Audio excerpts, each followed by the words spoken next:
dear students. Today I will teach you regarding the tense because tense is very important topics and it will definitely come in your examination as a multiple choice question.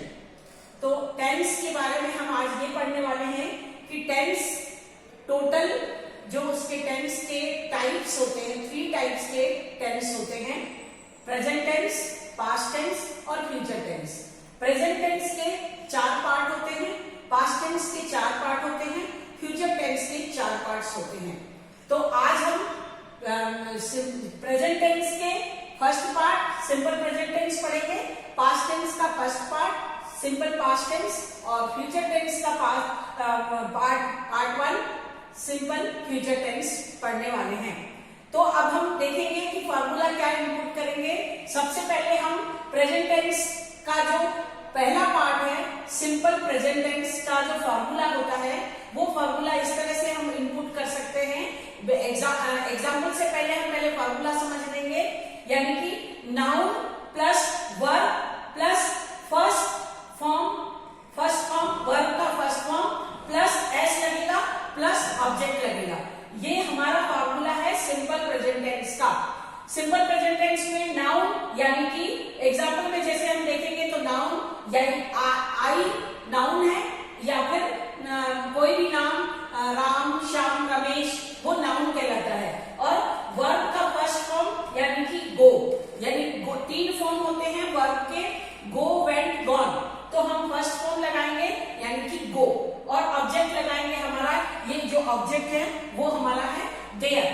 तो यानी कि हम अब इसको example जैसे समझेंगे तो example में हम आएगा आई go there, I go there.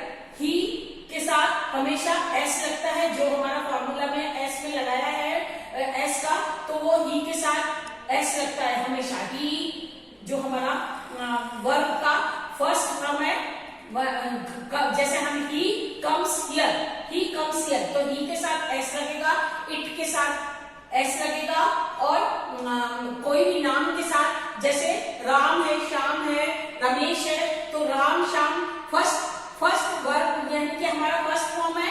तो फर्स्ट फॉर्म में जैसे हमारा कोई भी लगता है तो उसमें हमारा एस लगेगा, यानी कि he comes here, Ram comes here, Shyam comes here, Ramesh comes here. तो जब हमारा कोई फर्स्ट नंबर होता है यानी कि हमारा ही हमारा फर्स्ट नंबर है तो हमको ही के साथ किसी भी नेम के साथ एस लगेगा। तो हमारा ये जस्टिफाई हो गया formula, noun plus verb plus first form plus S यानी कि आई के साथ, वी के साथ और दे के साथ एस नहीं लगेगा, लेकिन ही के साथ, इट के साथ और किसी नाम के साथ एस लगेगा। तो ये हमारा फॉर्मूला जस्टिफाई हो गया और हमारा ये सिंपल प्रेजेंट टेंस जो फर्स्ट टाइप है प्रेजेंट टेंस का वो हमारा कंप्लीट हो गया। अब हम पास्ट टेंस पे जैसे आएंगे तो सिंपल पास्ट टेंस में हमारा फॉर्मूला पहले इनपुट करेंगे। फॉर्मूला में हमारा नाउन प्लस वर्ब का सेकंड फॉर्म लगेगा, यानी कि वर्ब का सेकंड फॉर्म कोई भी, जैसे गो है तो गो का सेकंड फॉर्म वेंट होता है, तो यहाँ पे वर्ब का सेकंड फॉर्म लगेगा प्लस ऑब्जेक्ट लगेगा, यानी कि ही गॉट एंग्री। ही नाउन हो गया, वर्ब का सेकंड फॉर्म गॉट हो गया, फर्स्ट फॉर्म गेट होता है, सेकंड फॉर्म गॉट होता है, थर्ड फॉर्म गॉटन होता है, गेट, गॉट, गॉटन। तो he got angry, object angry हो गया। तो इसमें हमारा फॉर्मूला जस्टिफाई हो गया, ही गॉट एंग्री। तो this is the simple past tense. अब सिंपल फ्यूचर टेंस में जब हम आएंगे तो पहले हम फॉर्मूला इनपुट करेंगे। तो फॉर्मूला में हमें समझेंगे कि नाउन प्लस विल या शैल लगेगा प्लस वर्ब का फर्स्ट फॉर्म लगेगा प्लस ऑब्जेक्ट लगेगा।